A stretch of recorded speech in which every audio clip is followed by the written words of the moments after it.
Essential Readings on Motivation, written by Jacqueline Malloy, Barbara Marinac, and Linda Gambrill. Reading motivations are psychological in nature and are greatly influenced by school and classroom context. Section 1 begins with questions about motivation. Can I succeed? Do I want to succeed and why? What do I need to succeed? Students need to feel competent when they are reading and have a reason to why they need to be successful in reading before we can intrinsically motivate a student. These two statements are very influential to helping motivate students to read. Students' attitudes toward reading can always change, but to really motivate readers and build stronger comprehension is to allow students to read what interests them. Is there a bidirectional relationship between children's reading skills and reading motivation? Research tentatively concludes that children's reading achievement and reading motivation predict each other across time. The students who entered school already behind had a negative view about reading. To stop the negative attitudes towards reading and to gain motivation, we need to start at early stages of reading and make sure that all students are being encouraged to read. Also, as teachers, make sure that we are finding ways to help our struggling readers build a love for reading. Every teacher needs to have discussions with their students on what motivates them to read. This will give great insight into what we can do as teachers to motivate our students. Students in this study had 4 main reasons they got interested or excited over a book: personal interests, characteristics of the book, knowledge gained, and choice of books. As teachers, we need to get students motivated to read any way we can.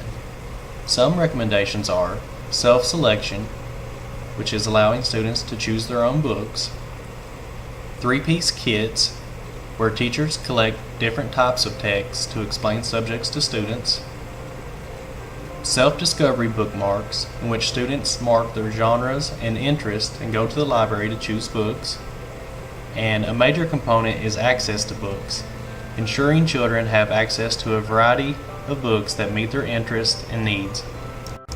Section 3. Motivating and engaging classroom context are created when students are allowed to develop personal control of their unique strengths and goals. Teachers need to create favorable learning environments in order for students to have choice in their learning.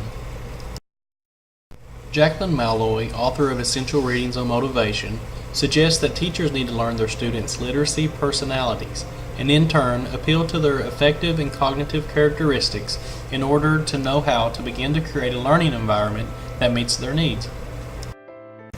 Teachers can assess the affective needs of the students by using several activities. One example is an interest survey, another is a personal interview.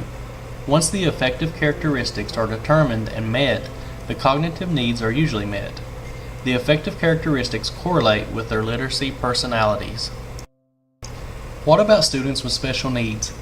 Research has shown that students with special needs make book choices the same as students who are typically developing.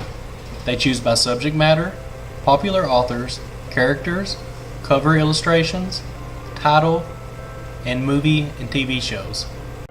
While planning, we as teachers must keep in mind the learning cycle. Prior knowledge has to be activated and sufficient in order to generate the purpose for learning, which includes the motivation. Having the motivation and purpose directs the student's attention and focus on the literacy goals and allows them to read and inquire to construct meaning.